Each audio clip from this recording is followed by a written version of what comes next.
saw a post this morning around single lets, and I wanted to answer some questions for you around single lets and buy to lets, so that you guys know whether you're starting out in property, whether you've been doing it for a while, you know, how you can start to utilize what's available to you in the marketplace in order to be able to buy your buy to lets.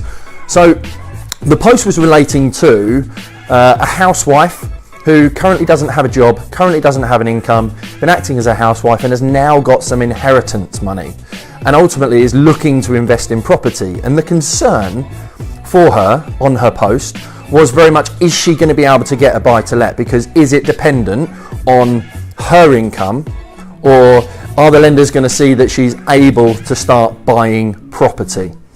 So one of the major things that's happened with regard to buy to lets, and my personal view, is that because there are so many first time buyers who have deposit money, much like this lady who has money to put down as deposit and to start her property portfolio, but doesn't have the income to support it, mortgage lenders have realised that there is an opportunity and there is a new market there.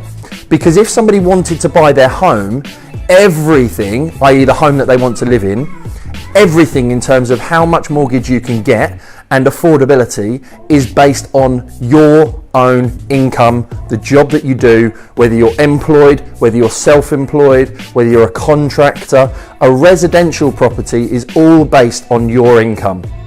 So for single lets, it doesn't matter if you haven't got a job.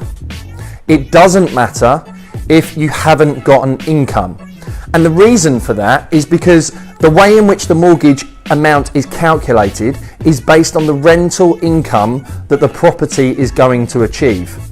So when I'm speaking to my clients about buy-to-lets, about HMOs, about serviced accommodations, the key thing that I'm always interested in is what is the monthly rental income of that property. And then it's looking at what size deposit are you going to need.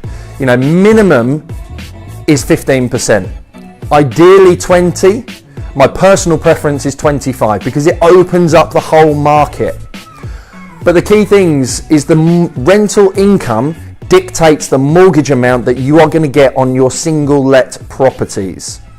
So your job isn't necessarily an issue, and your personal income isn't necessarily an issue. Now, there are other criteria that you need to meet in and around your credit history, you know, in and around your personal circumstances. Some lenders will require you to have some form of income, but there are over 180 lenders out there in the UK. So as an independent broker, there is a lot available to you. So when starting out, thinking about having a property or a single let should realistically be your starting point. You can start looking at HMOs, or you could start looking at HMOs from a standing still start, but the problem that you're going to find is you've got no proof of being able to manage property, being able to manage a tenant, an agent, and it can make it a lot harder for you to go and get your HMO style mortgage. So that was just a very, very quick live to answer this lady's question, give you a bit of information in and around single lets. The key thing that's going to drive the mortgage amount that you can get is going to always be the rental income. And in that rental income is going to dictate the mortgage amount that you can get, and then you need to add your deposit to that to give you the property value that you can go and purchase at. So don't let your personal circumstances hold you back. This is why my personal ethos and why my book, The Self-Employed Mortgage Guide, is all based on preparation, on planning, and making sure that you think like a business owner. Because if a business owner wants to make £1 million, they don't wake up tomorrow and make it happen. You know, they need to start putting some plans and preparation in place. If you wake up today and decide that you want to lose a stone, you're not going to wake up tomorrow a stone lighter, unless you have freaky weird genetics.